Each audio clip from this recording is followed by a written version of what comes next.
Well, yeah, we have to get. I want to talk, about the Steelers, obviously, and you're kind of, had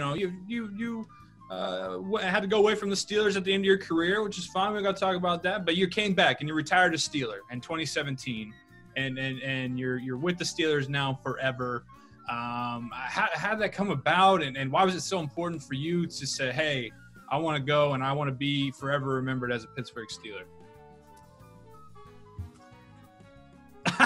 Can we get a little bit closer? Yeah, pretty obvious, man. Can we get a little bit closer? I know, but it's so great that you have that relationship again, and that you know what I mean. That Santonio Holmes is back home, where he should be as a Steeler.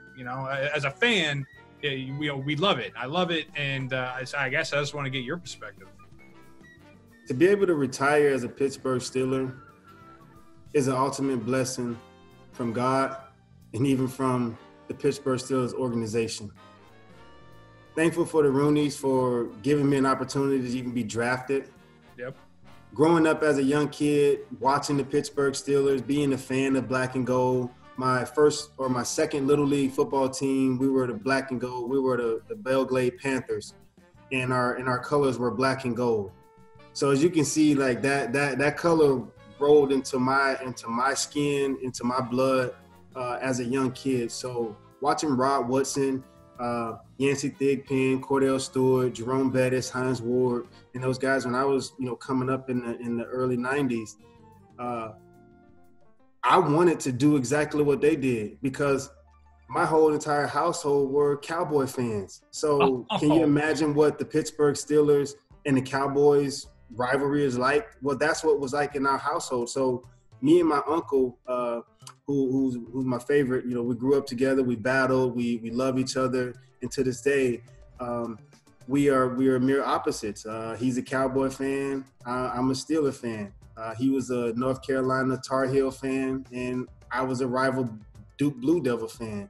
And I hate to admit it at times, and I know my fellow alumni of The Ohio State University will respect me and love me for this, but my uncle was a Ohio State Buckeye fan before I became a Buckeye. And of course, I was a University of the Up North team fan at that time, just because my uncle was a fan of the Buckeyes. So our rivalry grows really deep. And to be able to retire as a Pittsburgh Steeler and to wear black and gold, knowing that I started part of my career wearing this uniform, black and gold, for my Little League football team. And rest in peace to our head coach from the early 80s and from the late 80s and 90s, Mr. Dan Bythewood. He was a true motivator and an inspiration to our community. He inspired so many people, helped so many of us get in and out of trouble, and lead a better lifestyle growing up in Belgrade. So definitely tip my hat off to our first coach.